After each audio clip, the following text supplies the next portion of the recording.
Hello everybody, it is Gaz Jackson here. Today we are talking about the dog attacks which has happened and what is the chain of events which caused it. Now we've just seen a 6-year-old little girl in Woodridge that got attacked by a dog. We've seen another one down in Melbourne, another one overseas, and there seems to be more and more dog attacks happening, and I'm going to give you the top reasons on why dogs attack. Now just so you know that you're going to get a little bit of good information from me.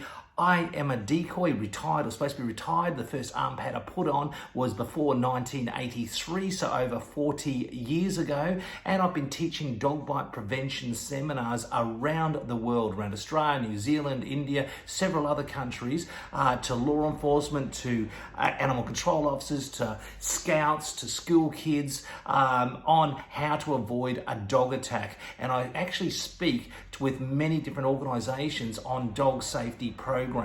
So I'm going to give you, from what I've seen as a professional dog trainer, experienced veteran professional dog trainer, on one of the most common causes on why dogs attack. And you can actually see firsthand the chain of events that happen right before the dog actually bites someone.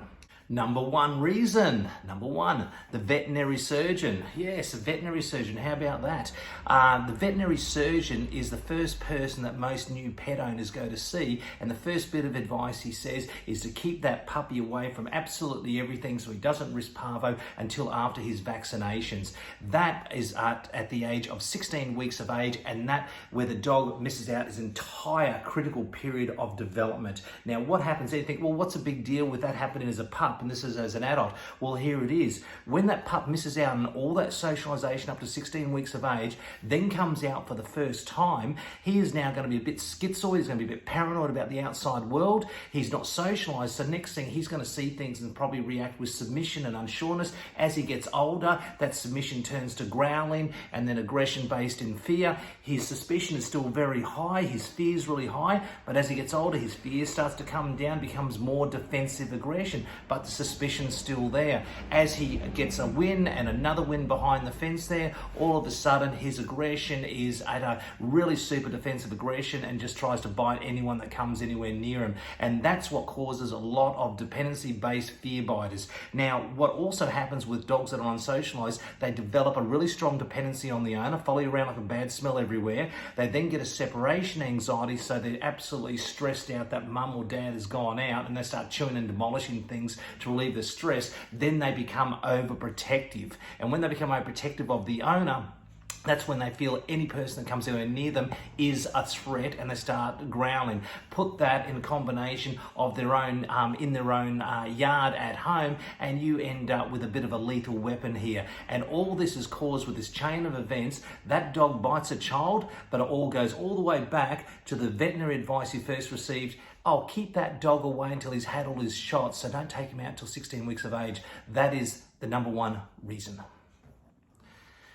The number two reason is the dog sleeping in the bedroom. This is a big no-no. Now, if you combine that with a dog which had absolutely no socialization, what actually happens there is that when the dog sleeps in the bedroom, the dog will become overprotective of the owner. In a lot of cases, not every case, but will become overprotective of them and start treating you like a possession. So in other words, if you've got a family where mum and dad are in bed together with the dog and the kids there, what you've done is that you've upset the rank structure where the dog may see himself as rank number 3 above the children, and then you have rank structure problems with the kids and that. But also having the dog sleep in the bedroom and always with you 24 hours a day and never ever been solo, that dog then becomes overprotective and wants to bite anyone that comes anywhere near you. And I've seen this numerous times where a person can take a dog anywhere, the dog's 100% fine, give the dog back to the owner goes out, the dog tries to attack anyone that comes anywhere near him. It's overprotective of the owner. The cause of that is the dog sleeping in the bedroom.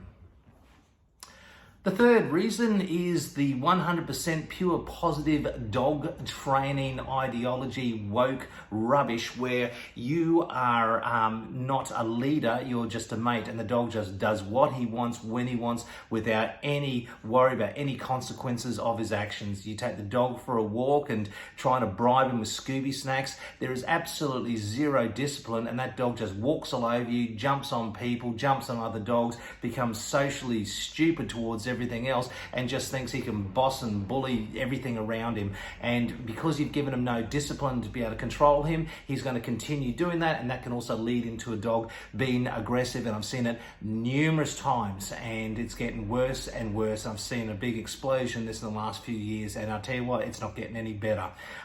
You need to be able to discipline the dog, teach him a boundary, and have that sorted. So if you want to create a perfect storm for a dog attack, start off with a strong character dog, and then just give it absolutely no socialization its entire puppyhood, all the way through to say 6 months of age. Then from there, have the dog right from day dot sleep in the bedroom with you, so the dog becomes overprotective of you, and then is just stressed out when anyone comes anywhere near you. And then combine that with take him down to the dog park or the canine fight club, and have him a bad experience with another dog. All these combinations will lead that dog into being a danger in society. Hard character dog, unsocialized, bad experience, sleeping in the bedroom.